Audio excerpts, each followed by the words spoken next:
Hey everybody, how are you? Let me know if you can see me and if you can hear me. Those are two important things. Then we're going to move on to other fun things. So I'm going to be kind of looking over at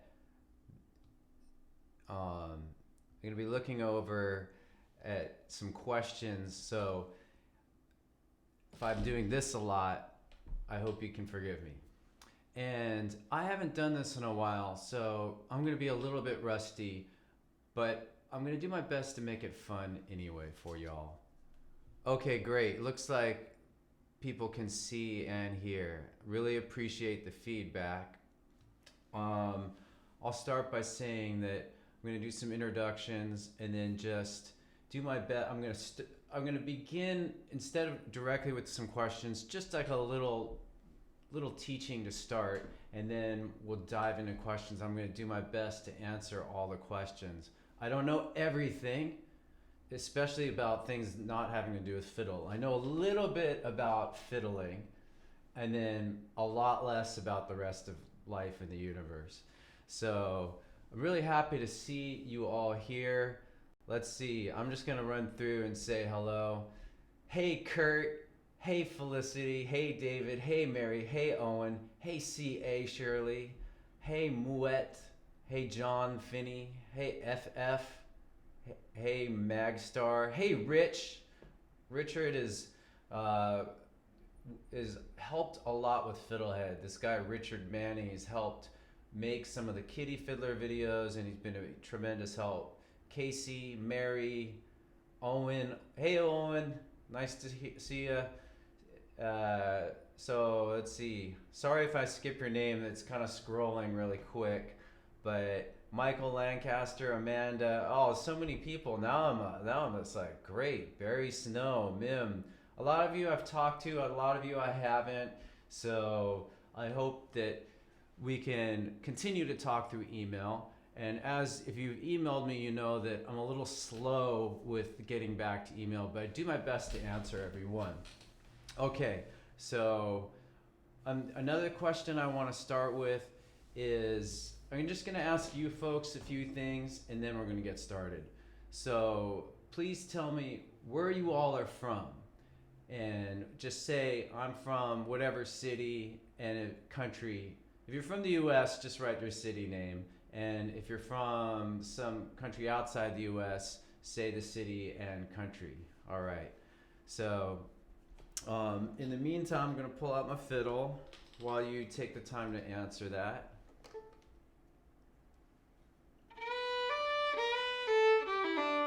It still works.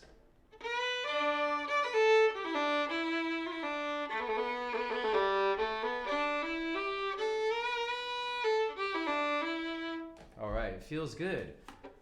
You know, do you ever find that some days it sounds better than others? I used to think that a lot more when I started. Now it's a little bit more consistent. But for me, sometimes I just pick it up and it's like, wow, that thing sounds awesome. Some days I'm like, ugh. But anyhow. So, okay, thanks everybody. See from different people. Salt Lake City, been there, love that city. Idaho, been there, love that place. Flagstaff, CA. Flagstaff is my favorite city in Arizona. Although Phoenix is pretty cool. Got a cool stuff. Flagstaff's just such a nice town. Mississippi, awesome. I feel more legitimate that there's somebody from Mississippi watching. Virginia, that's awesome. Missouri, New York City, awesome. Fiddlers in New York City. Okay, England, sweet. All right, Felicity, it looks like you're on. Can you see? Before you said I think you couldn't. Oh, somebody from Italy. Guido from Italy, from Ravenna. My band Diego's Umbrella played there years ago. Sweet. Okay, folks. So a question came in from Kalamazoo, but please hold off for a sec, and then I'll do my best to answer them. Okay, so you may want to ask that again, Kalamazoo. So I'm going to start. Thank you for your patience. I just wanted to do a little getting to know you, and I might ask some other questions of you later, just because it's kind of fun to hear from you. It's fun to have this kind of conversation. So, okay, so the main thing I wanted to start with, and I'm going to cut back to the image for a second, is the idea of fake it till you make it. It's such a cliche. We've heard it before, and you've heard it so many times you don't even think about it. But I think it's really, I've been thinking about it a lot from meditation practice and music practice, that if you just do it, you kind of become it, is the idea. And how is that relevant to you, the beginning fiddler? Well, if you just think of yourself as a fiddler, it doesn't mean that's all you do, but think of yourself as a fiddler, play every day, then that's kind of what you become. It's a simple idea, but I think it's very powerful, and it's a good way to let go of a lot of negative thinking. Just, it doesn't mean that you have to be professional. It doesn't mean you have to be famous. It just means that you make music. Think about the word musician. It doesn't have the word money in it. It doesn't have the word fame in it. It doesn't have the word genius in it. It's just a person who makes music, and you can do that. You can do that. If you have some time in the day, if you own an instrument, and you do it a little bit every day, you can be a musician. What do musicians do? They play every day. They practice every day. Some more than others, but if you do it every day, it really becomes a part of you. And it's more powerful of a thing than even I realize, even though I say it all the time. Another thing musicians do every day is they listen to music. And then related to both playing and listening is a term called audiation, which is hearing music in your head, but it's also playing music in your head. And it sounds like kind of a high-level Jedi Knight Zen master approach to music, but it's actually something we do automatically. If you remember a song and you hear it, you're hearing it in your head. So what audiation is just that process of internal hearing, internal playing. You can even practice this way, and that's what I'm trying to teach people. It's a new thing I'm doing. So basically, you can train yourself to practice with your mind or to visualize music, which would help with remembering tunes, playing in tune, and improvisation, composing as well, because it'll allow you to imagine music. And it's very simple. All you do is you play something and then you see if you can hear it in your head. So if you have your fiddle, just play, let's play something super simple. Frere Jacques, the first phrase. And then just see if you can hear it in those notes in your head. Da, na, na, na. If you can't, don't worry. Just hum it. And if you can't hum it or sing it, then just play it a few times and don't give up on this practice. You just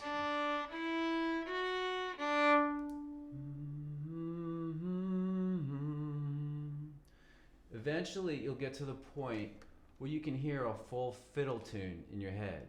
And you may need to start with something simple. Always start with something simple.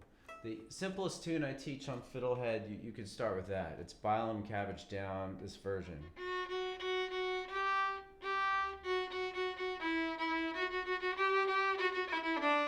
But you can start with even a simpler piece, just the first quarter. All right? So I'm almost done with this opening thing, and then we'll get to questions. So just continuing this idea of you are a fiddler, you decide to be a fiddler. What else do musicians do? Not only do they practice every day, but musicians practice with focus on the things they need to practice. There's a term for this that's gained in popularity called deliberate practice. And it means that you don't just do the whole song every time. It means you do the whole song maybe once, you discover those things that are hard for you, and then you work on those. So say you're playing a intermediate level tune like Blackberry Blossom. So the very beginning is kind of challenging, and instead of just playing the whole tune every time and not playing it well, you would kind of focus on one little bit, maybe just that. That's deliberate practice. And then once you get better at that, you move back to a bigger piece. Another thing that musicians do is that they practice creatively. Or at least that's how I approach it, because it's fun and because it leads to new music. So how could you practice this little thing creatively? A lot of people are like, oh, I'm not creative. I don't know. Everybody's creative. And I'll give you some simple ways that you could just turn this one little thing into a fun little thing. So the first off that I really like doing with students is just playing with volume. Loud. Super quiet like a whisper. All right? Feel free to try these ideas out. And by the way, if I don't leave enough space for you to play because I'm too busy yammering away, I'm going to post this on FiddleHed so you can go back and look at different parts of it. I'm going to also try to put little markers so that you can skip to the relevant parts. So in any event, for sure, it's going to be posted on the Fiddleosophy blog, probably by later today. So stay tuned for that. Okie doke. So anyhow, I think there's one more thing I'm going to say related to all this. And this idea of just taking the posture of a musician, faking it till you make it. It sounds kind of like a weird thing, like you're a faker. Who wants to be a faker? We want to be real. But there's actually a lot of science to back up this idea. And I'll just mention two little things that have been studied. One is smiling. Everybody smile. Just smile. Even if you don't feel like it, smile. Okay. And the reason is that some people think that you only should smile if you feel happy. But the science has shown, there's been these psychological studies that if you smile, they study people who are forced to smile, they actually start to feel a little bit more positive, less stressed out. And I think this principle applies to other things too. There have been studies with gratitude. If you kind of just say your gratitude, you force yourself to say, I'm grateful for my health, for that my mom is still alive, that I can play music every day, a few things, then you actually start to naturally feel it. And so this idea applies to being a musician too, to being a fiddler. You just say, I'm a fiddler and I play fiddle music. That's what I do. Maybe you only do it 20 minutes a day after dinner by yourself in the basement. But still, that's what you do. And so I really want to encourage you to take this mindset and make music, bring your whole life into music, into being a musician. So with that said, thank you for listening. And I know you all have some questions. And so just bring it on. All right, everybody, ask your question. Apologies in advance. If I miss your question, I'm going to do my best to get to everything, but please start to ask. So I think Kalamazoo asked one earlier. See, I'm gonna make my text a little bigger. Can you confirm us that to play old time, you just need to know first position? Give us a piece to improve fourth fingers. Thanks. From Paris, France. All right, Kalamazoo. So I think that the answer is mostly yes. To play old time, you mostly can get away with first position. Some of you may not know what first position is. If you've started to play, and especially with the way I teach, I'm almost exclusively teaching in first position. So you're already doing it. It's just the standard position, like say you're playing D major scale. That's first position. If you shift your hand up from let's say your first finger from D1 to D2. So here's D2, and I would shift 1 to where D2 was.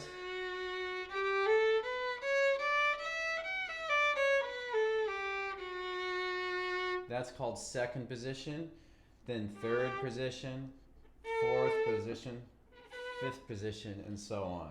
So in classical music, they do all kinds of higher positions, ridiculously higher positions at times. In other styles of music too, jazz, violin, you'll hear it. Bluegrass, you'll hear it quite a bit. There's a lot of like shifting slides, which sounds cool. But in old time music, mostly you're in first position. That's the answer. And so Kalamazoo also wanted to know a piece for improving fourth fingers. Lost my shoulder rest. One really simple piece, I teach a beginner tune called Fiddle.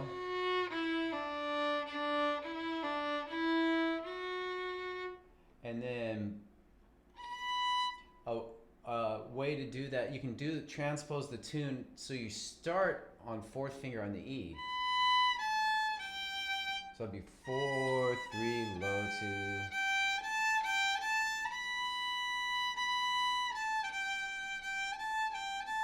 I like that for fourth finger practice because it's really simple, especially if you already know the tune. This highlights the amazing power of transposing tunes. If you learn like these beginner tunes, you can keep recycling them and reusing them and learning new, more challenging things. You know, speaking of third position, you could also practice, if you wanted to learn like some higher positions, you could use these simple tunes for that. All right, so I would say for fourth finger, start with very simple tunes. I think I have on the FiddleHed side Fiddle and some other simple ones in using fourth finger. And then if you want more of a fiddle tune to practice it, one I would suggest would be Hobart's Transformation.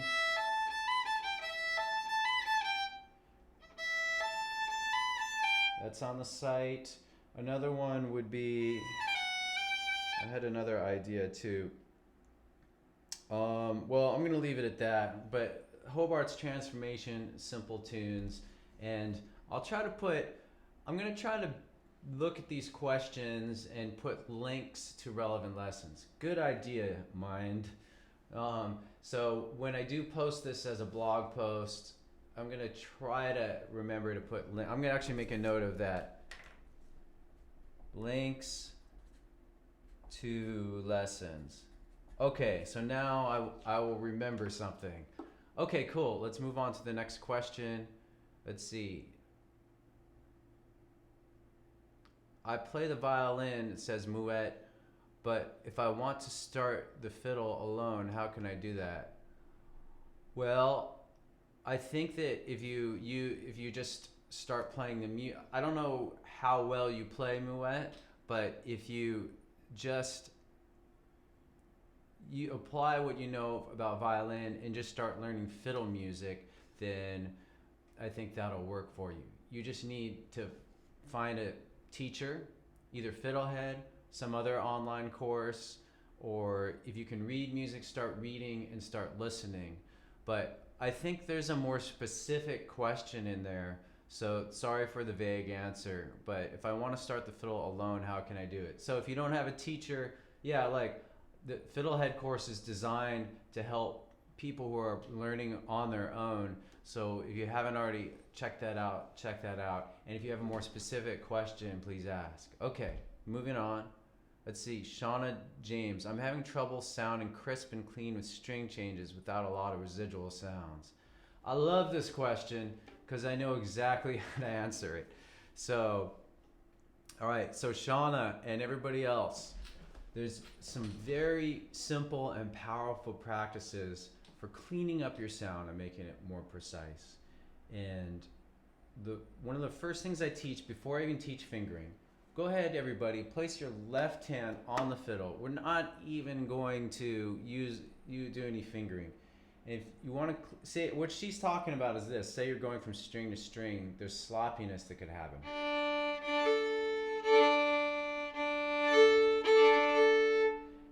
there's a simple thing to do it, to practice it. I call it stop and rock. And it's basically little pauses after each bow.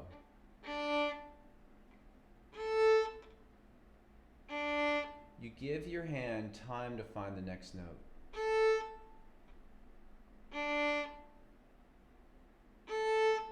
That's it. That's the whole practice. Harder than you think. And what's really hard is sort of the impatience that people have. Most beginner students, when I teach it to them, they want to do this. They start speeding up. And then the same problem happens. The key to the exercise is to really, really take your time. Do just a quick light bow. Slowly rock to A. Slowly rock back to D. And then after you've done that for a while, then try flowing. And then go back to stop and rock. All right? And so this practice can also be used to clean up your fingering. Let's go back to Blackberry Blossom. Say you're kind of missing the note a little bit, and you don't want to do that. It actually can sound cool, but maybe you don't want to do that. What you would do is practice with little stops, like that's really extreme, but you can kind of keep the beat and do it as well, like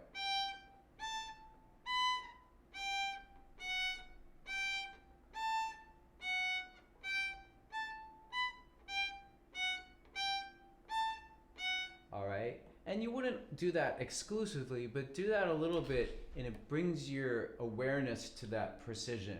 If you do it a little bit every time you play, it'll make this little pausing practice very powerful way to make your playing more precise. So hopefully that answers your question, Shauna. Cool, I'm gonna just keep going down the list. Let me know if there's any problem with the video or the audio. Yeah, so here we go. Felicity, I like your Blackest Crow, but it's different from the tune when played by Red Tail Ring and Bruce Molesky. They're in different keys, but I still can't reconcile them. All right, Felicity, that's a good question. I was actually thinking of doing a post on this, and I'm still working out the thinking on it, but what you touched upon is a big challenge with fiddle music for a beginner. There's hundreds of different versions, maybe thousands of, if you really look at all the little differences. And so how do you pick? There's actually several questions. How do you know which one is right? Well, they're all kind of right. They're all, fiddle music and folk music is an individual expression of something old and collective. So one way to look at it is if you're playing with somebody, you want to kind of agree. If you're playing with a little group or with a guitarist, whatever version, you're going to pick a certain key to do it in, and you're going to play together. If you're playing with another fiddler, you're going to try to arrange it so that you sound good together, however that arrangement works out. Maybe you do the exact same notes, maybe you're close enough, right? But if the tunes are in different keys, then it's tricky. And as a beginner, well, I generally try to present tunes very simply for beginners, with the idea that as you continue, you can go back. You can go, say you learn Blackest Crow from me. I teach it in A major. That's the way I learned it. And then you get further down the line, you get more confident. You can go and learn a different version and be okay with it. But in the beginning, I would say stick to a version that works and just learn it well. And if it's difficult for you to do a different version, then don't do that yet. Eventually you can. If you feel compelled or really excited to kind of do a different version and maybe make your own, then do that. So that's my answer for now, Felicity, to your question. But it's a good one because, yeah, it can be very confusing. Here's another issue. I'm glad I remembered. which is if you are learning a new tune, but you already hear it a different way. I know that's really challenging for people. It's sometimes more challenging than if you've never heard it before. And I don't know what to say other than if you try to learn it the way, like say I'm teaching it to you, learn it just the way I teach it to you, because you'll get something out of it. And then later you can go back and tweak it and change it so it matches more the way you hear it in your head. But it will be challenging because there'll be a bit of a conflict in your mind, like, oh, I know that, oh, Susanna, it goes like this, but he's doing it a little bit more like that. But if you are able to do the stiff inversion, you'll become a more flexible player. And I'm just thinking this through. Thank you, Felicity. Like, you're helping me write this article. You'll learn to be more flexible, which is what to me a lot of fiddling is about. Fiddling is about, we change things every little time, you know. Let's see.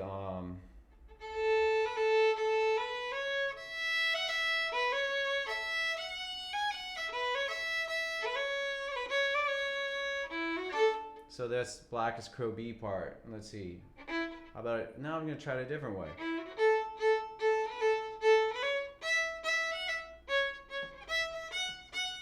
Just slightly different feel or expression. Okay, now I'll try it in a different key. I'll try it in D major. So instead of starting on A, I'll start it on D.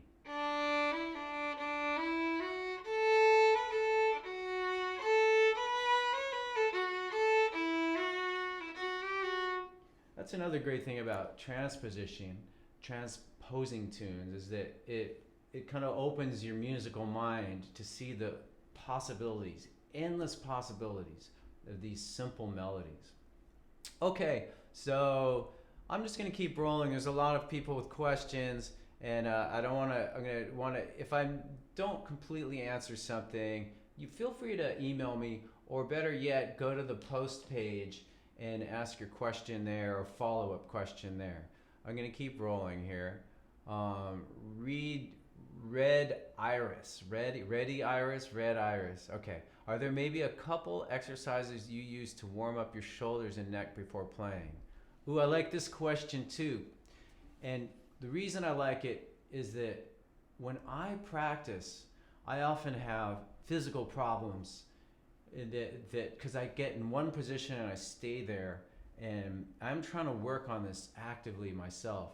And I've noticed that when I play with the band, I play with the band Diego's Umbrella, that I hardly ever have back issues or any kind of, because I'm moving around, putting my foot up on the speaker, bending down, jumping around.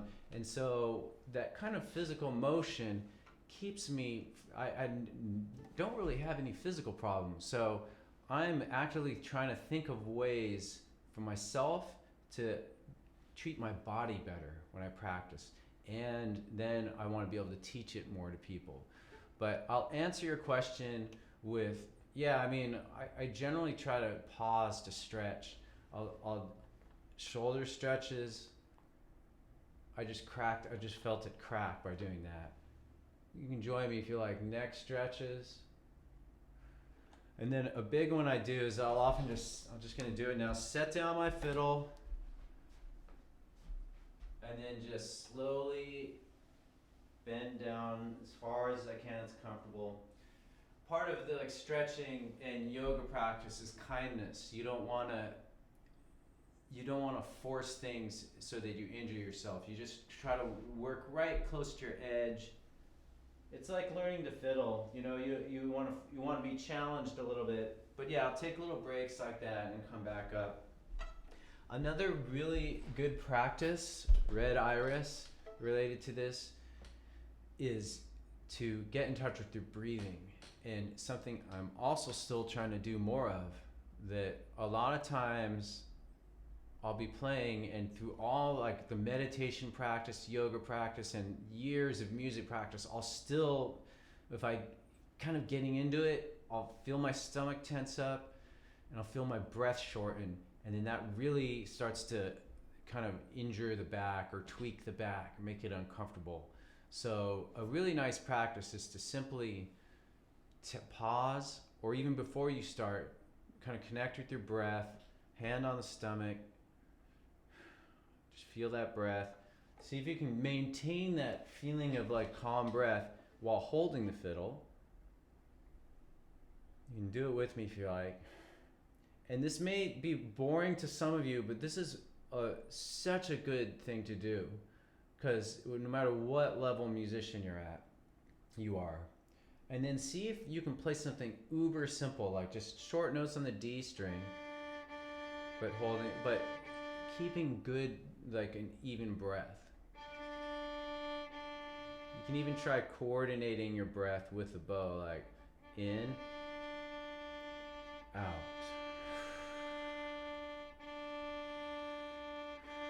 Stuff like that.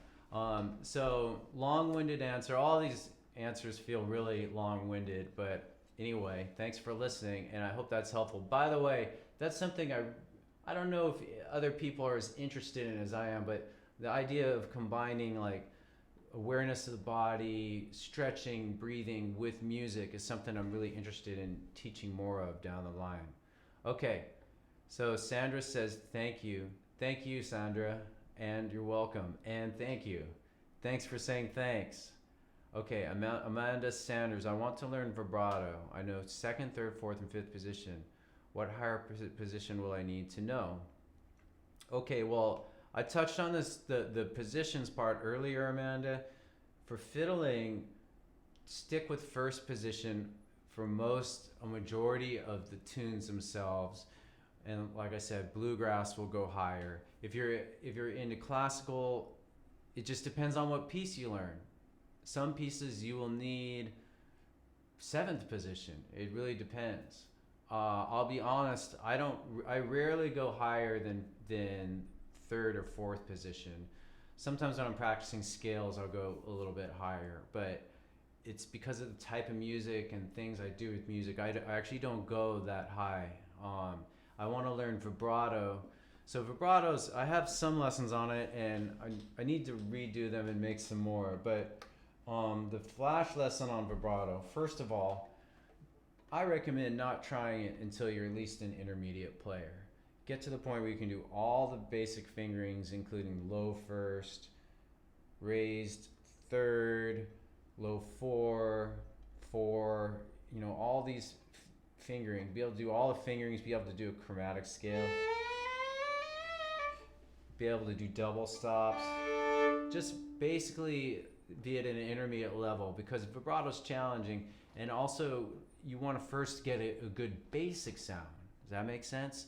Before you try to add on the vibrato effect. And then to practice vibrato, there's a few tricks that I'll just briefly touch on. But one is just start with your second finger, which is your middle finger, and this is the easiest one, I think. I can't explain it, but you can hold it in guitar position and just do this little motion for hours. When you're listening to podcasts or watching TV, just do this, and you can do it on the other fingers, and it's just a rotation. And then eventually you would do that in this position. It's going to be a lot harder here. You need a stable hold in order to really do vibrato, and you need to also normally when I'm playing, my hand is lightly touching the neck, but when you do vibrato, you need to liberate a little bit, have a little bit of space so that it can move. All right. So the last little vibrato tip, without doing a full-on lesson, is to practice this kind of weird little sliding thing. So second finger.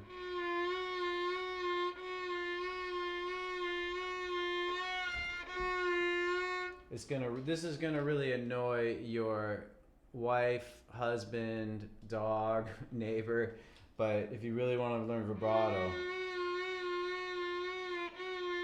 and then eventually you get to the point where you don't do the slide, where you just rock it. All right, so that's that in a nutshell. Oh, one last important thing with vibrato that applies to other aspects of playing. You need a lot of patience. You need to just have faith that if you keep practicing it, it'll happen. It takes a long time. It'll probably take all of you less time than it took me. I was a very slow learner with this. Okay, thanks for the question, Amanda. Let's see. Okay, Ida Baird. Is playing an electric violin too different from acoustic? Neighbors tend to nag about practice sessions, and I'm considering to get a silent violin. Will affect my learning. That's a good question too. So first off, I want to give you another option besides an electric fiddle that'll be cheaper. It's called a practice mute. It's a little piece of rubber. It's like maybe $5. And so let's just do a little test. It probably won't be as quiet as an electric, but here's the same thing with the mute on. Try to do the same force.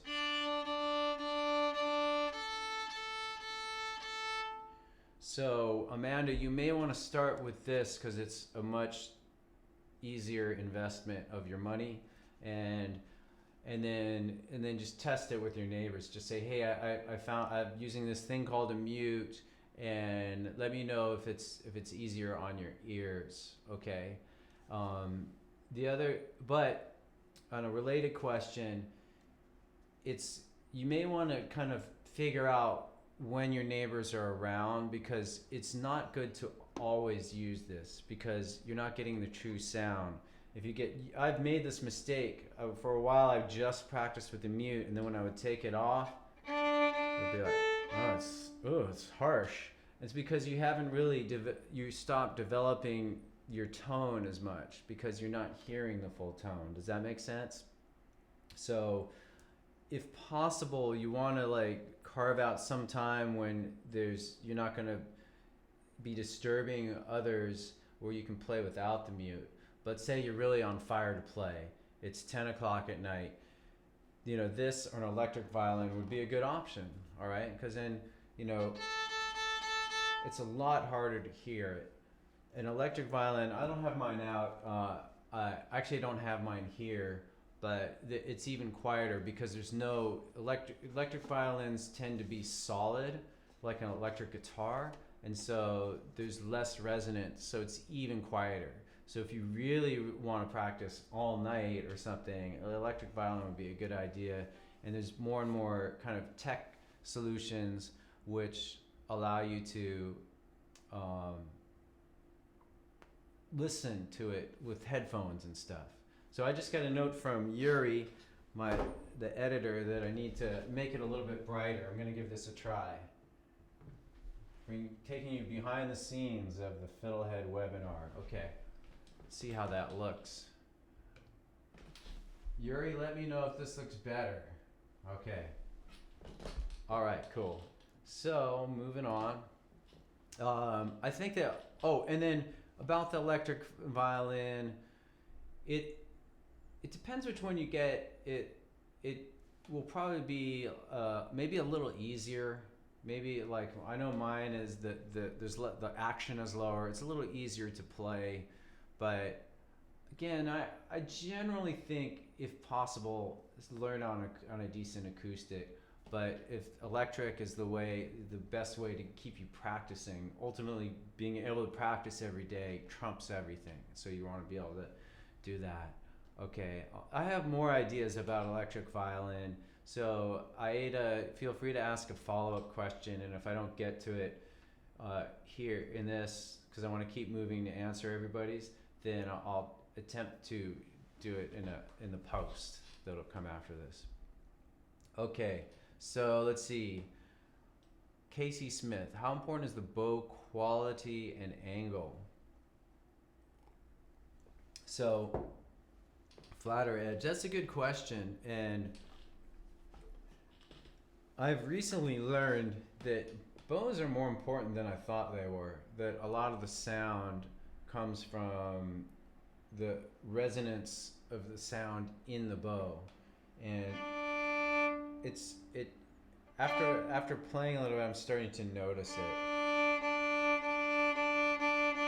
In terms of the angle, I generally get students playing with a flat angle. but you can also use an angle. Ultimately, you can experiment. Like, I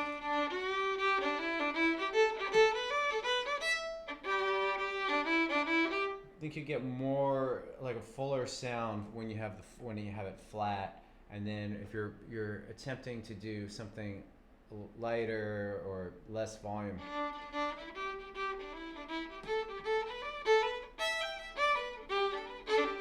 You might want to use the edge a little bit more. So it's kind of a wishy-washy answer, but you just experiment and see what sounds good.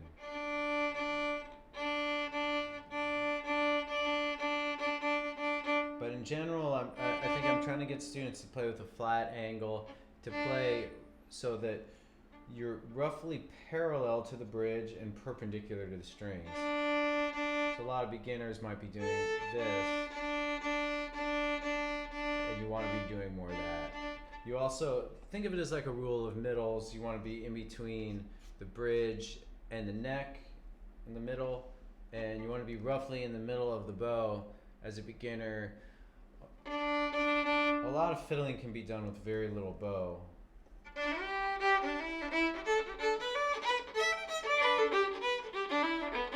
Almost an inch.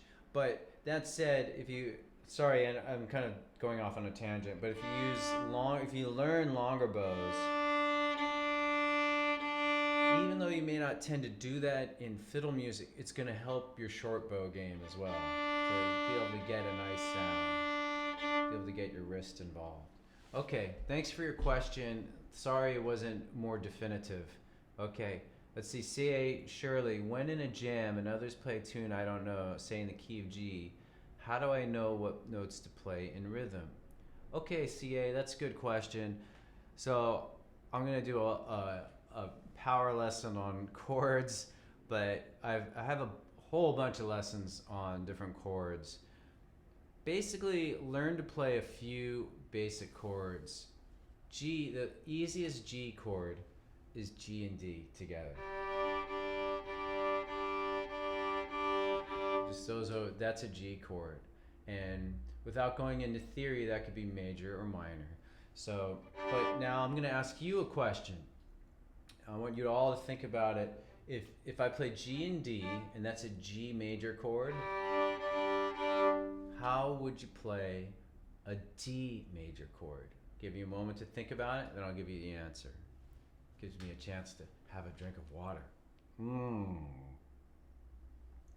That's good. Nothing like a good drink of water.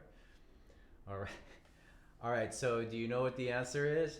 It's if I want to play D major, I would play D and A.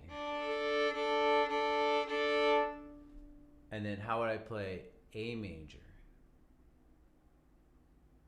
I would play A and E strings. So right there we have the three most common keys for fiddle tunes across a lot of traditions. Irish tunes are mostly G and D. Old time tunes I think are mostly D and A. Of course there's exceptions and outliers, but so anyway, going back to your original question, I would just say start by learning a few go-to chords. These are the first tier, the open string chords: G major, D major, A major. Then you could also learn some simple one-fingered chords. So say you're in G, if I put the first finger on the G string, that makes a D major chord, also known as the fifth. I'm throwing out these terms, but there's a lot to this subject, so if you don't understand any of it, because this is not a course on chords, I'm just, like I said, a flash course. And then the other related chord to G would be the fourth, which is C. You'd put your first on the D, so open G. So I'm going to review those. Open G and D is G major. G1 and open D is D major. And then lift the first, bring the first to the D string, and then we have C major. So then you could play a majority of songs in G.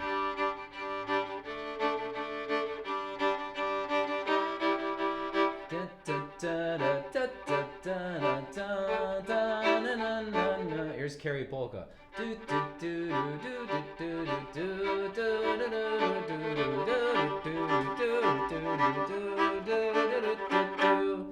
And then if we transpose the whole thing up to D major, we use the exact same fingerings. D major, D and A major, D1 and open A. What's the next one? Open D and A1 is G major. So we could do Carrie Polka there. Do do do do do do do do do do do do.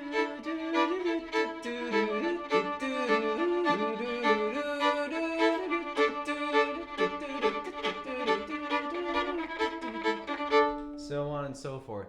So I think that's enough on that question for now, but I got a whole series of lessons on this on FiddleHed, and I'll link to that on the post page. So cool. Thanks for your question. Okay, so that was C.A. Shirley went in a jam about chords. Vera asked about vibrato. Vera, I already answered it for somebody else, but thank you for your question. Ooh, a lot. Okay, I'm going to try to keep rolling here. Peter Gross. I believe it's lesson 1.8 low and second high finger. Watching your video, I actually had to investigate elsewhere to make sure my finger should be. Yes, okay. So you're asking, the finger is between you're asking about low second finger, Peter, I think. And so for those of you who don't know, the very first positions we learn are open, 1, 2, 3. And there's often, like, in some of the lessons like for beginners, I use tape. And so there would be a piece of tape for your first finger, second, and third. But there's the low second finger, which goes in between the pieces of tape, so you'd have to imagine that. But anyway, the important thing is that second finger is here, low second finger is here. Second finger is F sharp, low second finger is F natural. And then the same thing would apply. A string, that's second finger is C sharp, and then C natural. And then on E string, second finger is G sharp, low second is G natural. Okay, so I hope that answers your question. And it reminds me of something else I wanted to ask you all. So get into question answering mode. You've all been asking questions, so I'm going to take a quick break. I'm going to ask you something. How many of you know how to read music, sheet music? And for those of you who do not know how to read sheet music, please tell me if you want to learn.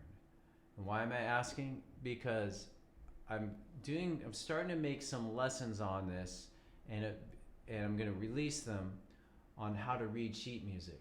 But I want to see the degree that what you are, your level of interest, and to know how much further I should go with this idea.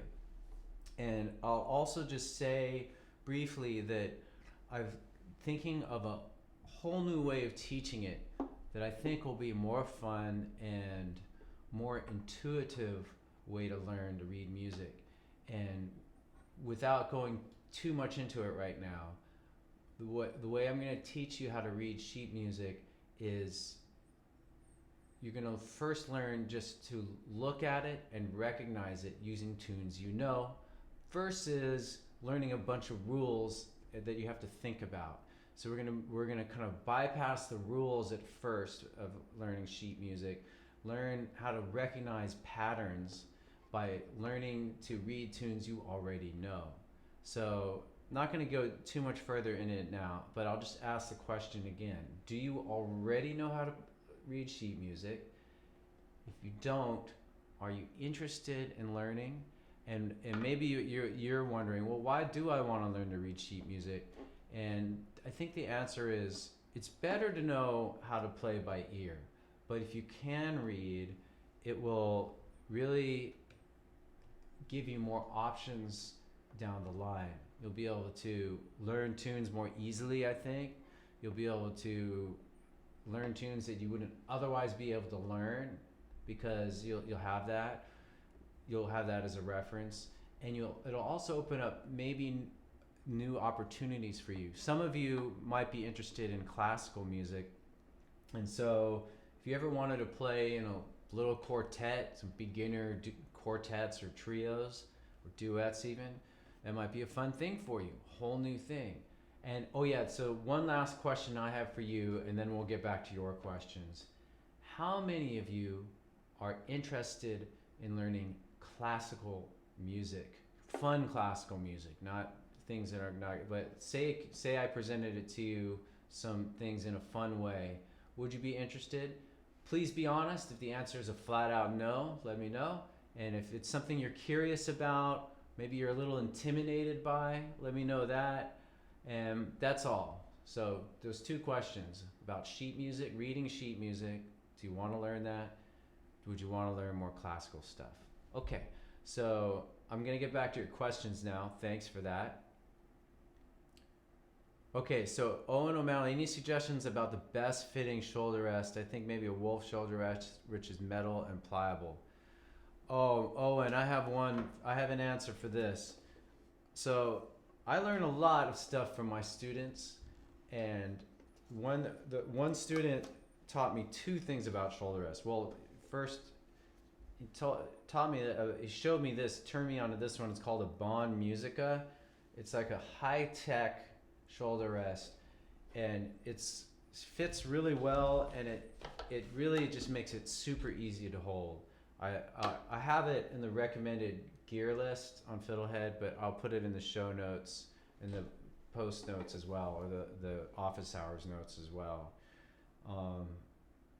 And the other thing that this student taught me, I used to put the shoulder rest up here, which works, okay? But he taught me to slide it, to place it further down like that. And the advantage of this is that, well, at least to me it's an advantage, that this part of the fiddle ends up touching the collarbone, and I feel like more connected to the instrument. And I feel like I can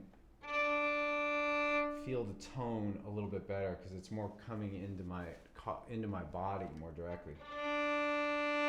You know, music, a lot of music that we forget about is sound that's coming through the air, and if your whole body senses it, there are nerves in your entire body. These days, everybody's walking around with earbuds in, and all the music's only going to their head, which is fine. I mean, probably the majority of the information is usually absorbed through the ears. But if you've ever been to a concert, you really can sense that the sound is coming into your body, especially if it's a loud concert with bass. But even if it's not a loud concert, you really can sense the air. And so, at the risk of sounding like a hippie, I think that, where was I going with that? I forgot. I got lost. Let's see. The shoulder rest. God, I totally got lost. Anyhow, it'll come back to me. Anyway, I'm going to move on to another question. So, shoulder rest. I think that question is done. It's a Bond Musica. In case I forgot to say that. It's called the Bond Musica. I'll put a link to it, though, for those of you who want to check it out. See, any tips for Michael Lancaster, any tips for keeping the noting finger clear of the adjacent open string also being played? Okay, that's another good question. All good questions today, though. So, basically, you want to, what he's asking about is sometimes if you're playing like a first finger and you want to go to the open string next to it, that first finger may touch the open, say I'm going D1 to open A. it touches it, and it makes this very bad sound.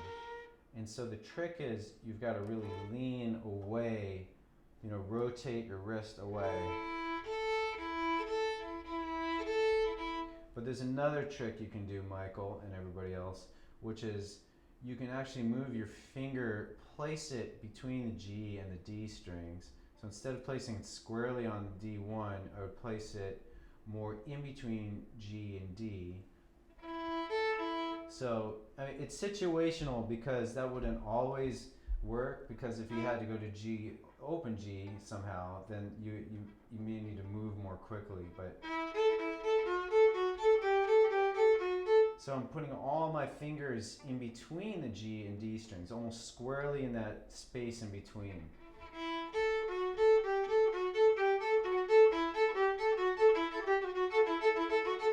Then it allows you to quickly move between the two strings, okay?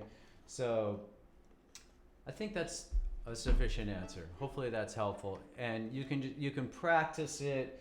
Just start with something really simple. D1 to open A. Try to hold down the D1 and go to open A. If you can do that, then the next step is to practice like lifting it and putting it on. So for instance, we could go open D to A, place D1, go to open A, but when we play at open A, we hold the D1.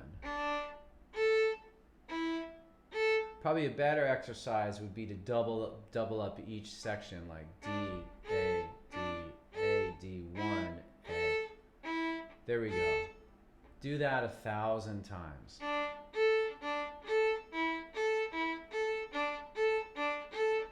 Then when you can master it there, do it on other strings. And then try other fingers.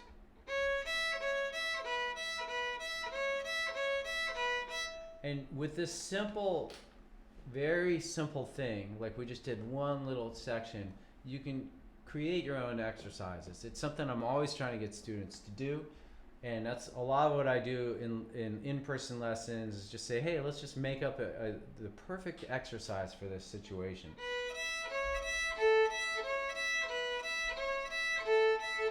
And just start messing with it, maybe extending it out in different ways.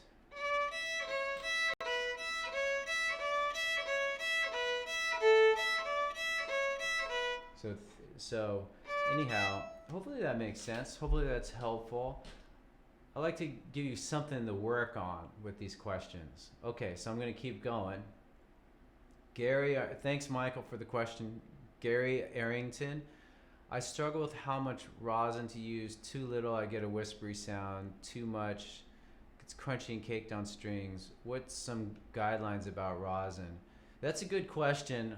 I feel like I'm not going to answer it well, but I'll do my best. I just put a little bit on every day, and it seems to work.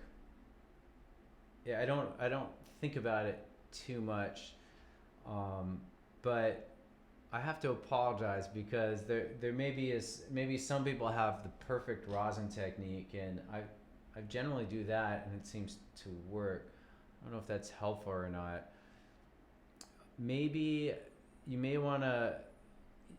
I would ask you, like, how old are your strings? That might affect the sound if you're, or also how much bow hair do you have? Maybe it's something else that is going on. Maybe you need to rehair your bow.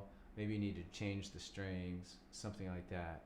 So, okay, so that's my answer for you. Thanks for your question, Gary. Apologies if it's insufficient, but I'm gonna keep going.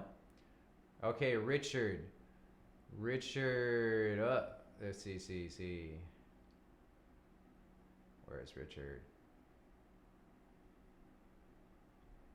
I can read simple sheet music, but I have trouble with dotted notes, ties, rests. Okay, cool. Thanks for that. So thank you in advance to everybody who answering about sheet music. I'm gonna look at those later and skim now to just the questions. Okay.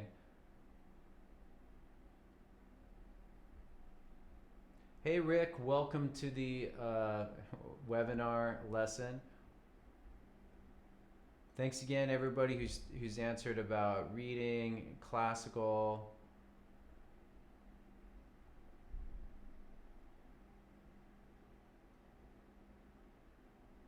Scanning for other questions.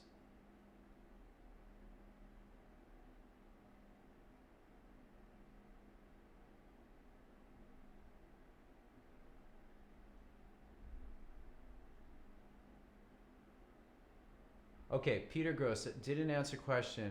Looks like 2H is in between second and third finger. I don't know what 2H is. Completely, 2H is actually second tape.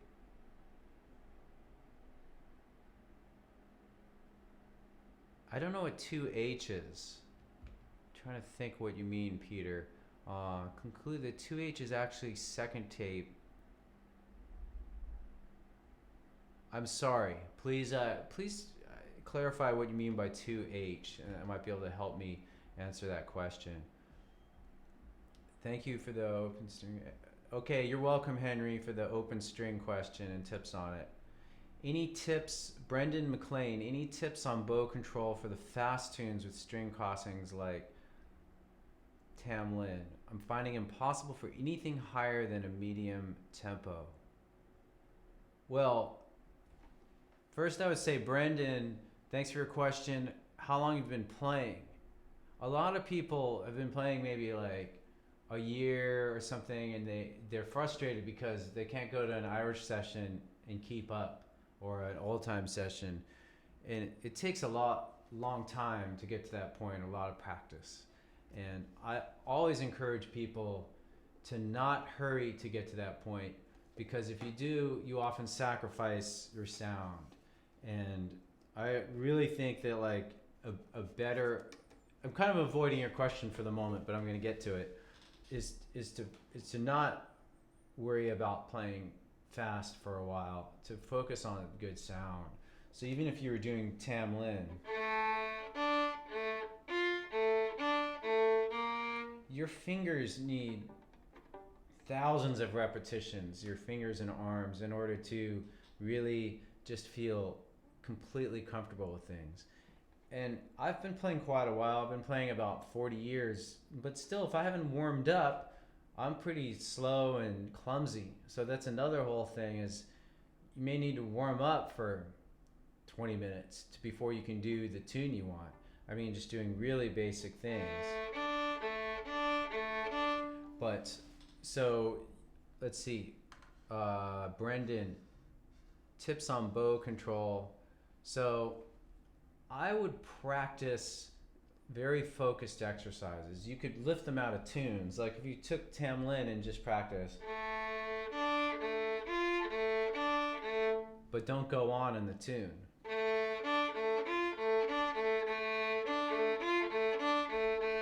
You may also need to play with the bowings a little bit, but even if you don't, you create, that's another way to create your exercises. Huge part of FiddleHed. Just look at the tunes. Even if you never did a scale, I like scales and I recommend them, but even if you only played tunes and you lifted out the really challenging parts and really practice them, that's your exercise. So in case you're not familiar with Tam Lin, this is the beginning of it. And then there's more.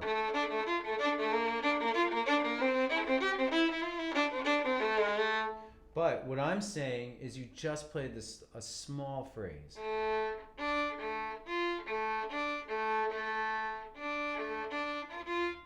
And then I'm going to connect some other dots with earlier with, like somebody was saying they have the string, kind of sloppy string changes. You could do that same stop and rock with this little piece.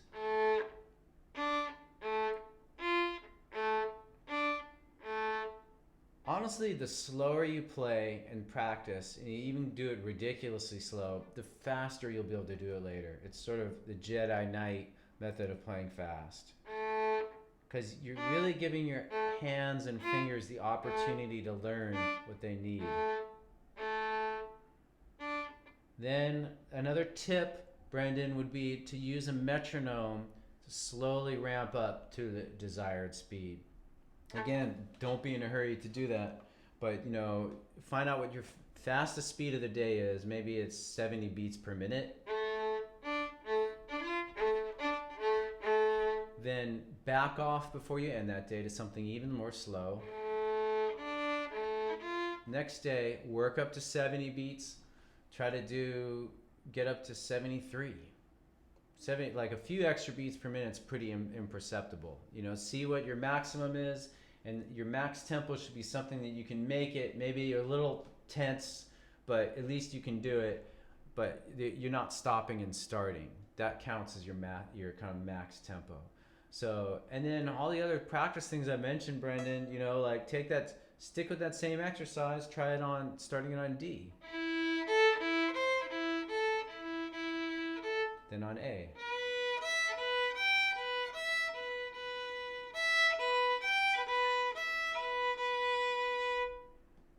Okay, hopefully that's helpful.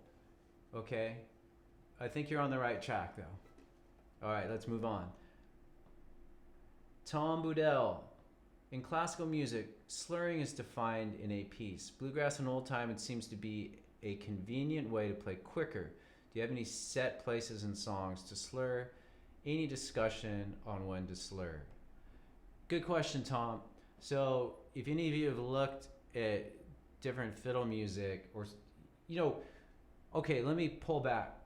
You say classical music is defined in a piece, and sometimes that changes a little bit depending on the section leader. I used to do orchestras when I was in college and as a kid, and the section leader, like the first violin leader, sets the bowings a little bit. But in general, yes, they're set by the composer, and the whole section, you will notice, does the same bowing. If you ever have seen an orchestra or symphony play, they're all bowing, each section is all bowing the same direction. Next, check it out after this. After this is over, if you haven't seen it, go on YouTube and just look at like the New York Philharmonic play anything. All the strings are always together. But if you watch any old time session, they're all doing it differently. And neither is right, neither is wrong. That's just the way it is. Okay? And so in old time music, people just bow what feels right. So that's part of the answer.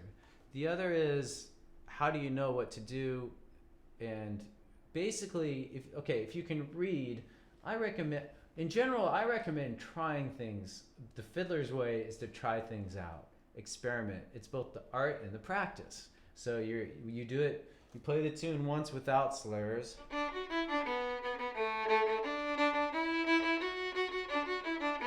Next time you try it with slurs. So this is one called the Georgia Shuffle, which is kind of a slurring 3/8 notes and then 1/8 note in a down bow.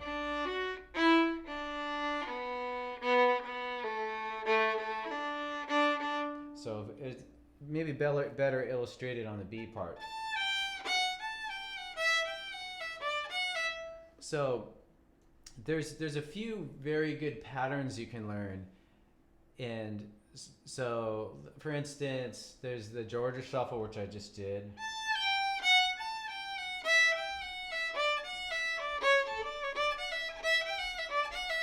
Another very good one is slur 2, separate 2. So slur 2, separate 2, slur. All these can be practiced on scales, which I recommend doing first. So like D major scale, slur 2, separate 2.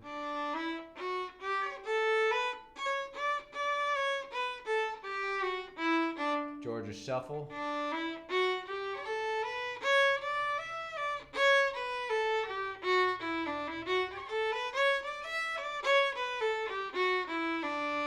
So the way I usually teach bowing is I give people the tools, these little patterns. We do them on scales, and then I start to suggest it in tunes. But I say to all students, it's a suggestion. It's not the ultimate right way to do it.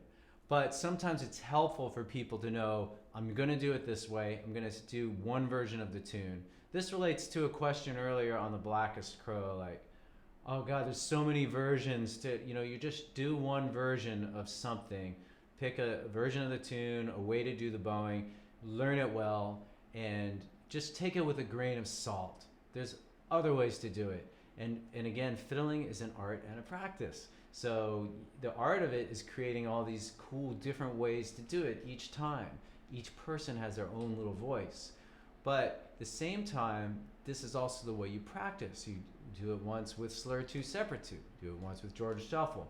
Once with staccato, just to be weird. You never hear fiddle players do that, but why not? You know, use everything you got. We're just having fun with practice. Then some other thing, maybe slur 8.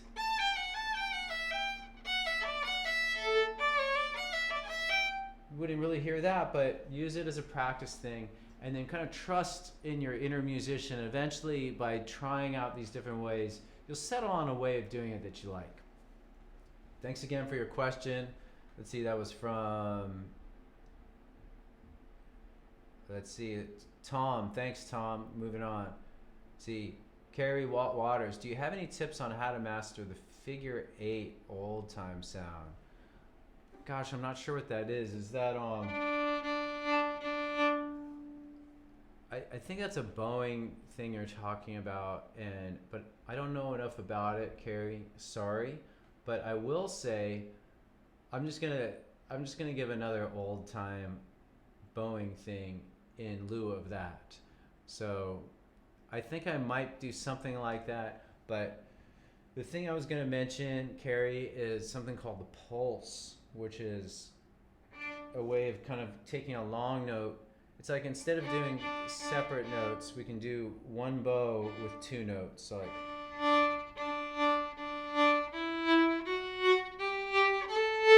it's another way of doing 2 notes.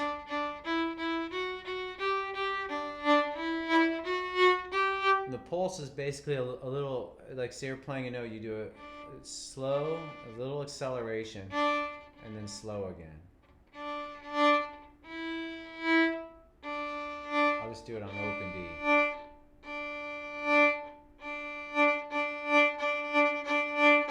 So this is used a lot in old time music.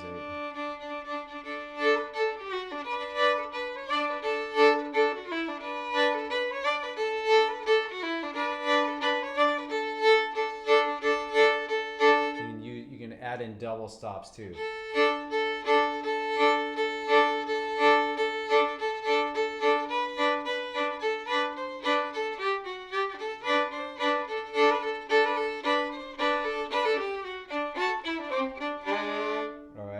So, but I'm going to make a note to look up that figure 8, Carrie, and learn a little bit more about it and present like a lesson on that or something.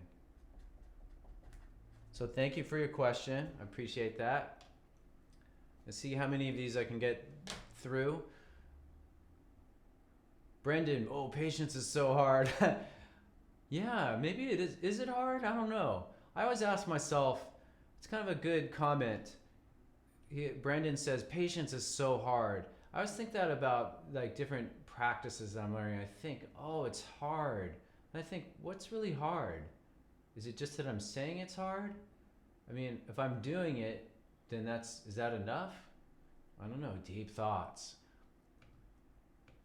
Another expression that comes to mind is patience is not waiting, which means if you're just doing what you're doing, you're not waiting for something else.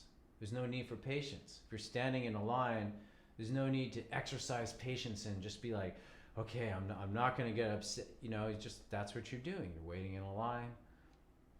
Pay attention to what's happening. I don't know. Good comment. Okay. Hey, Mikor. Gary had quite another question about rosin. Hey, Gary, I'm gonna pass you up just for a sec because there's other people I think who maybe have questions that haven't answered, and then I'll come back to you.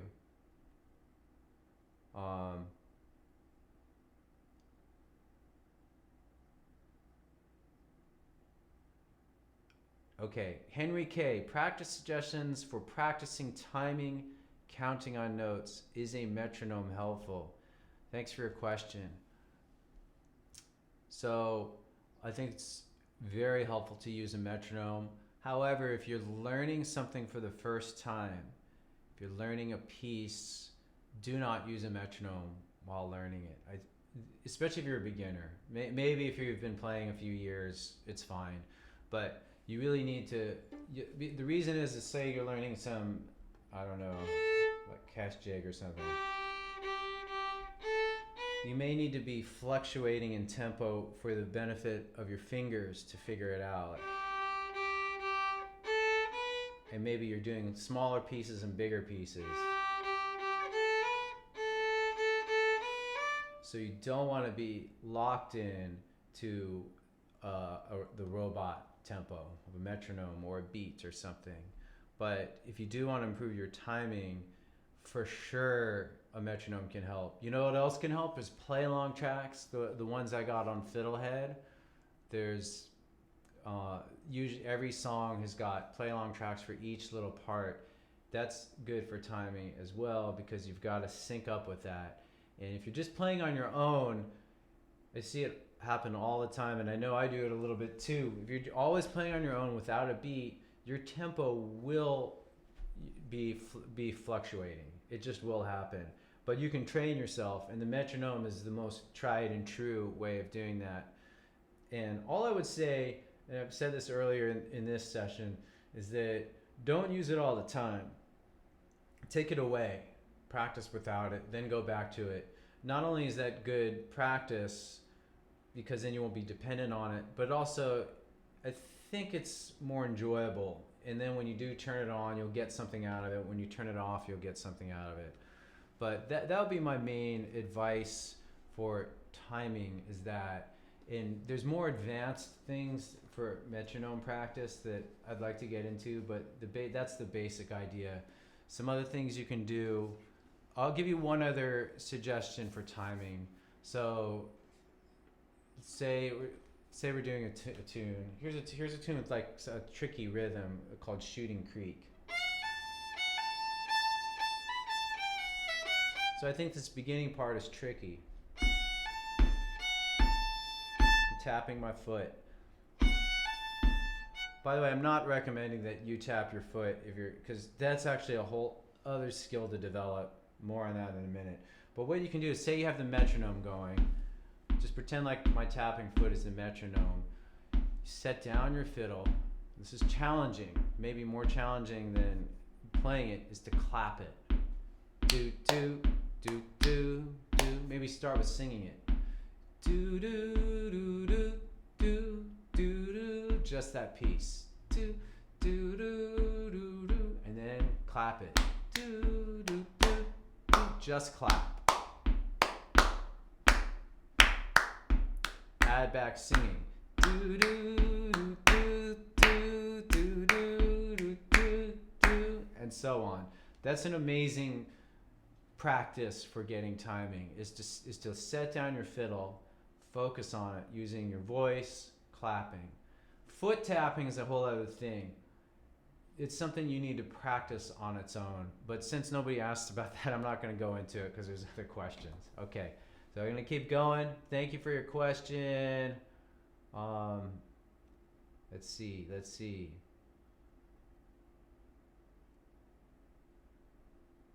Okay, so that was from Henry K.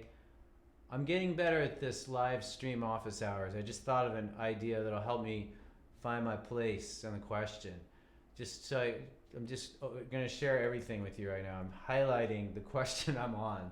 See, I'm learning stuff too. One great thing about FiddleHed for me is that it made teaching, it brought whole new life to it. And I had to learn all kinds of crazy things in order to do this. And I'm learning a ton by doing it. Not only about music, but about teaching and business stuff, all kinds of stuff about myself.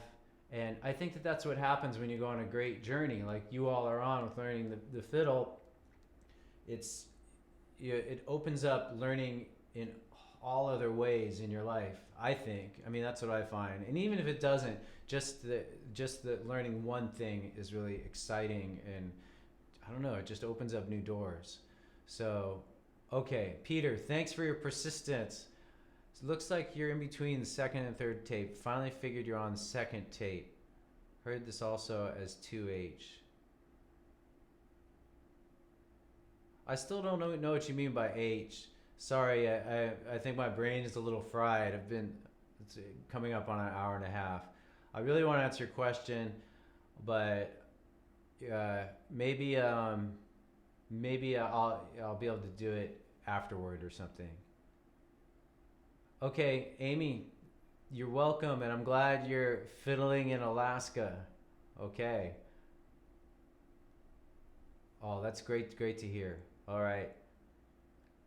Shigeki Onishi, welcome to the webinar. Nice to have you. What is wrong with my bowing? I don't know. My down bow always bounce in the middle of the bow. Fast. Okay, bounce. Okay. Good question, Shigeki. So, a couple main things. If you just keep playing every day, that's probably going to go away, the bouncing. I'm guessing, Shigeki, that you haven't been playing very long. Could be wrong, but as a beginner, most beginners have some kind of little bounce. It's a very common thing, and I'll give you a few practices that'll really help with that. One is simply called throwaway bow. Place the bow on the string, and then just imagine that your arm is very heavy, and let the bottom drop out. That's it. Do it 1,000 times. Do it up bow. Be very dramatic. I like to think of this as you've just played a concert. You play that last note. The crowd goes wild. That's the feeling. And in addition to that, really try to enjoy the sound of the ring as it decays. The sound. Just okay, but what this is doing is it's building sound, and it's going to help get rid of that bounce. The other main practice for getting rid of the bounce is something I call saw bow. It's basically in the middle of the bow, you kind of digging, sawing bows like. It's not pretty, you just dig, you just get a good sound. And then you counter that with the opposite, the whisper. Barely here. And then try to go in the middle. And then finally, again, just do it, practice every day, and your arm will learn how to do this given enough time, okay? So I hope that helps you, Shigeki. Let me know, do that for a month or two, and let me know how it goes. Send me an email, okay? Alrighty. John Finney, I get frustrated because there's always something new to learn. Do I ever get to sit back and enjoy just playing? That's an interesting question, John. There's always something to learn. I know as a beginner, there's a lot to remember. Maybe that's also what you're talking about. Like, I think that's what you're really talking about, because I think that for most people, like, learning a new tune is exciting and fun, and learning, new styles. And forgive me if I'm reading into your question more than you wanted to say, but I think what you're saying is that there's too much to remember to do. Like, if you're a beginner, you've got to remember to relax your shoulders and to bow in the middle of the bow and not bow like that. And bow with even. You've got to remember to breathe evenly, to have good posture. Then with your left hand, you've got to remember not to stick your fingers too high. Then you've got to remember the thing you're working on, the tune. Or you have to remember what comes next in the tune. And you have to, there's just a bunch, I think that's what you're saying. And you're saying, when can I just play in a relaxed way? And I have a surprising answer for you, John. Today you do that. You start right now. And here's how. You start with something really simple, and you play it in a loop. If you guys have been on FiddleHed, you know that looping is the cornerstone of the teaching.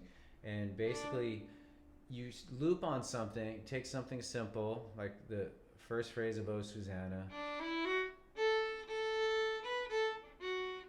Just that.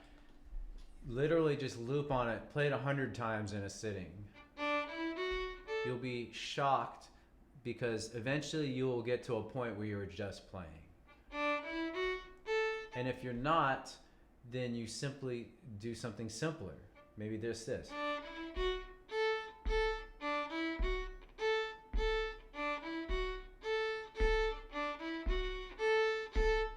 Resist the urge to stop because your brain is bored.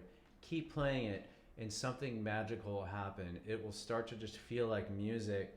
You just pick something you can actually do over and over again. You'll start to feel your body relax.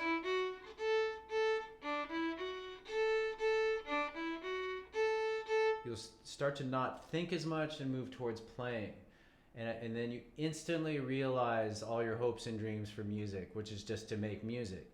Sure, you're not doing something, you're not playing in the symphony, you're not on stage, you know, with Mark O'Connor, but you're making music is the goal. So that's my answer to you, John. Maybe I got it wrong though. Maybe, you know, if so, let me know. But anybody can do something musical right now. If you take that approach, if you look at it as music, don't like be thinking about the next thing. Think about even just an open string. How good can you all make an open string sound? I've been playing for a long time. I still love doing this. By the way, in case any of you are new, I do a lot with drones. So here's my little drone box.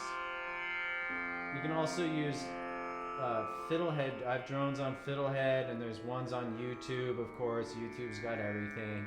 This is D. This is set to D now. Here's my little box. And sometimes I'll just play single notes and just get just a nice sound. And then that's enjoyable to me. All right, and then with students who are learning new fingerings, let's say you were learning low first finger, kind of an intermediate thing, which is E flat. So you find the tuning, you kind of get it in tune, it's in tune, and then just play it. Eventually it will sound and feel good. One note, isn't that amazing? If you use the drones, that's what's part of the magic of it. Is that it brings out music in the simplest things, a single note. So, okay, John, I hope that helped. Let's see. I'm gonna keep going. Almost at the end here. Richard, how can I keep the little finger on the left hand near the fingerboard? Oh, I think you're saying that it's coming up, and I'm not sure exactly how to advise you, but it is a good idea to not lift the fingers too much. And if you're having trouble with that and you simply can't, like I used to do this, my first finger was super excited and happy and wanted to stick really high in the air, and my teacher was like trying to push it down. But what you can do, and this is kind of a cool thing to practice anything, just practice without even playing music. Just practice lifting. Just do this for like 30 seconds, then go and do whatever you're doing. Like say, this is Hobart's Transformation, a tune you can use to practice fourth. And then just practice it without playing. And then maybe try plucking. Plucking tends to be easier than bowing. Okay, so hopefully that's helpful, Richard. All right, Tom, you're welcome. Technique for how to not bow two. Scott, can you please show a technique for how to not bow two strings? How to bow one string at a time? I'm just learning. Good question. Here's what I'll give you, Scott. Place the bow on the strings. Before you even play, practice rocking to the G string, to the E. This kind of follows the other question. It's a form of practice without even making sound or music. just enjoy the motion in your body. Can relax everything, relax your shoulders. Like I said, I'm trying to work on this too.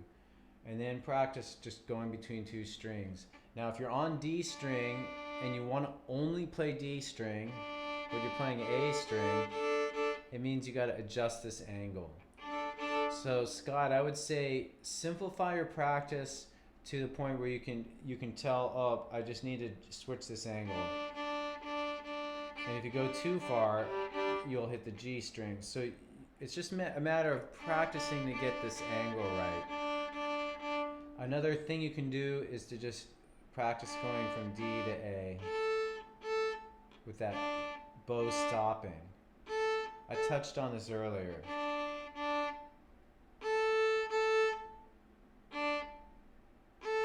Maybe do it in a mirror too, so you can really see that's about the angle I need.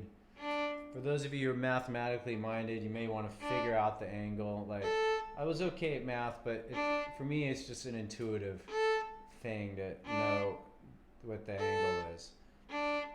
Just a lot of practice though to get that. Okay, thanks for your question, Scott. You're welcome, Carrie. Let's see. I'm gonna do a few bit more and then stop. So let's see. Oh.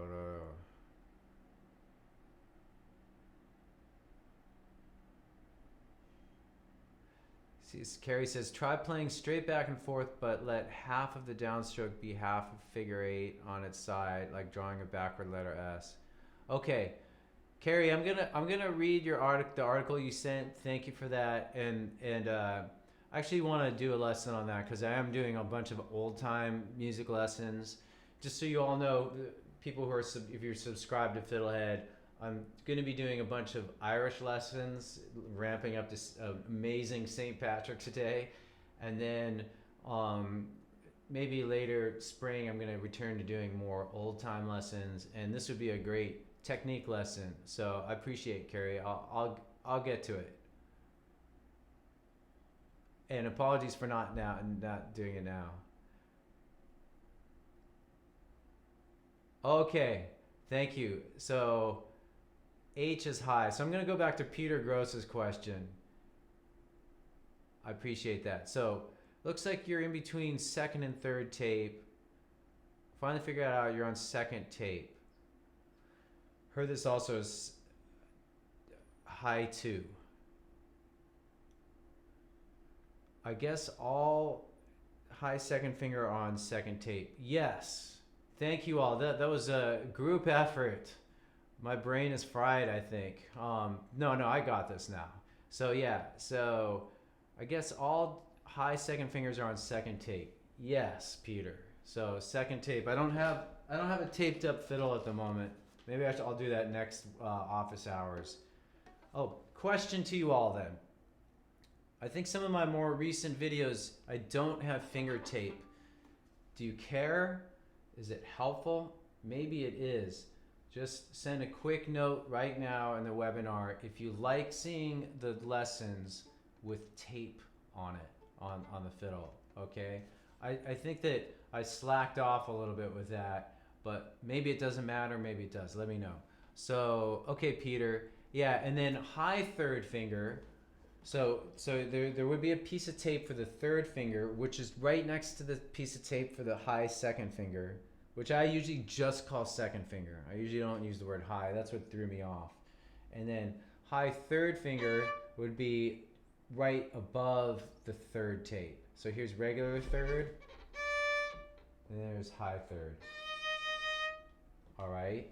By the way, high third occupies the same position as low 4. See, that note could be played with low 4 or high third. Second, which on A string is C sharp, and then low second, which is C natural, 1, low 1, which is below that 1 tape. Okay.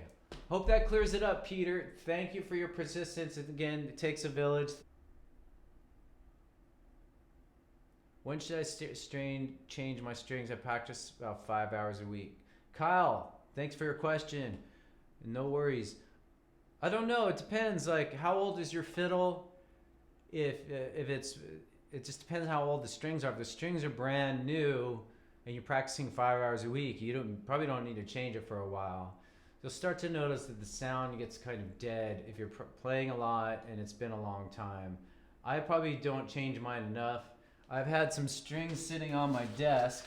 I tend to use dominant strings for about 2 weeks because I need to change them on this, but I keep doing other things. I get distracted by other tasks and stuff I need to do, but I'm not in a desperate state yet, so that task may sit around for a little bit. So sorry, that's not such a good answer, but you know, if your strings are really old, it may be time to change them, is the short answer. Debbie, thank you and you're welcome. Nomo Sushi Nomo volume. I think I might need more of a specific question, what you're asking about.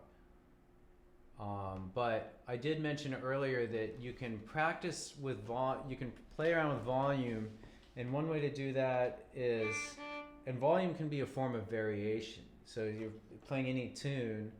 So let's see, let's do another like swallowtail. Use very little bow and less pressure for lower volume. You can use more pressure to increase the volume. And then you can use more bow to make more volume as well.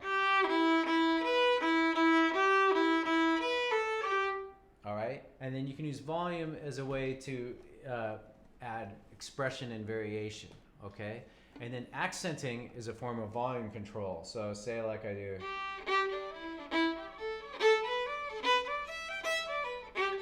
Kind of creating little volume spikes to create accents.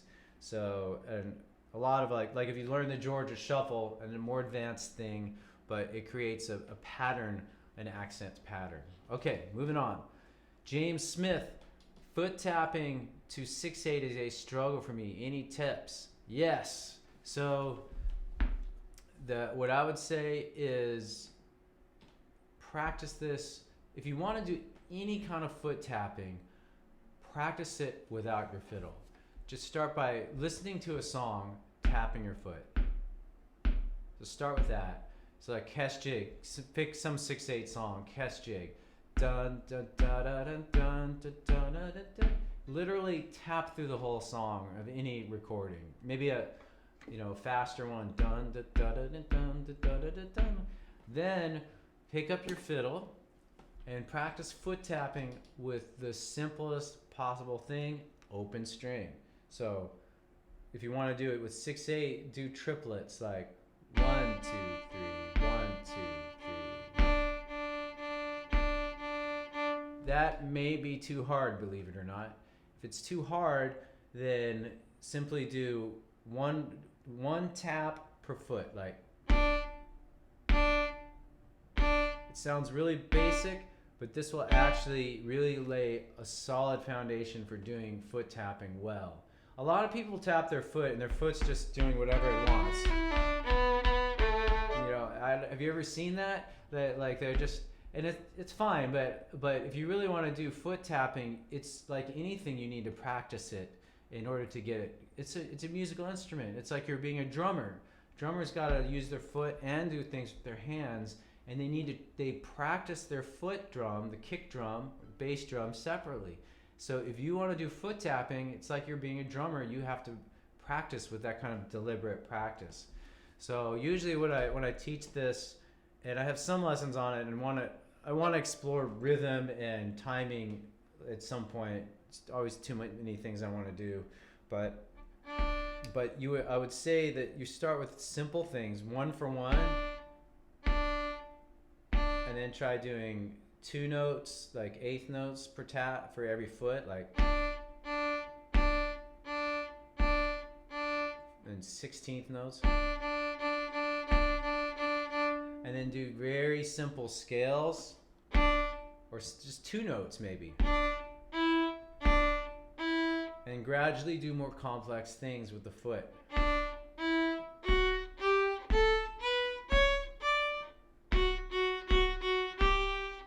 At some point, as you get do more challenging things, you pay attention to when it seems off.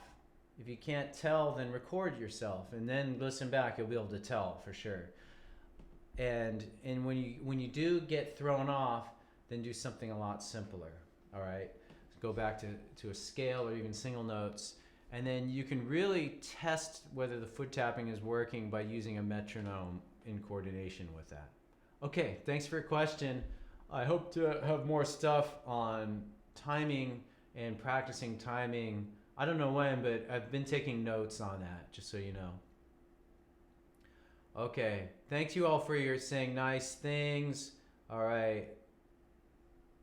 Mim Osa, do you plan on a recurrent meeting like this? Good question. Yes, I'm gonna try to do this once a month. So save up your questions, and we'll do that. And gonna kind of round things out here. Love it when you do simple renditions of popular tunes, Old Town Road, and any Avett Brothers on the way. Oh, I hadn't planned on it, but Suzanne, just let me know what song you want to learn, and we'll put out. I've got a massive request list, but often, you know, certain things jump to the forefront, like if it's a special occasion or whatever. So please just let me know what song you want, and I'll get to it. Stephen Miller, have you planned on doing country western fiddling, chording licks and tips? Love to learn licks in different keys from you. I'm thinking about that, Stephen. I don't have much on like licks. I think you think like for soloing and fills, but I am working on another project is improvisation, which is related to that, which is, but it's less like stock licks, which I think is a very good idea, and I'm gonna take note of that and maybe do a series of lick lessons. So Stephen, why don't you let me know more about what you want to learn, and maybe particular fiddler, like I know that I like a lot of the old country music, like Hank Williams and the way the fiddle sounds on that. But you know, if you have any further, more specific things you want to learn, let me know. But otherwise, I think I can help with that. But I'll hold off on that for now. Adric Nobody. I usually keep my eyes on my bow angle and can tell where my fingers are by sound, so tape wouldn't be much help for me. All right, thanks for letting me know. Okay, everybody, it looks like we're at the end. Went a lot bit over, and for those of you who've hung in here the whole time, big thanks for your questions and for making music. It has a powerful effect on the world to make music. I'm just going to end with that thought and just say thanks. I'm very grateful to be teaching, and you have all brought new life through FiddleHed and your participation to what I'm doing, and made it a lot more fun for me too. So thanks a lot. Have some notes up later today, hopefully, or by tomorrow, and go fiddle with it. All right, see you later.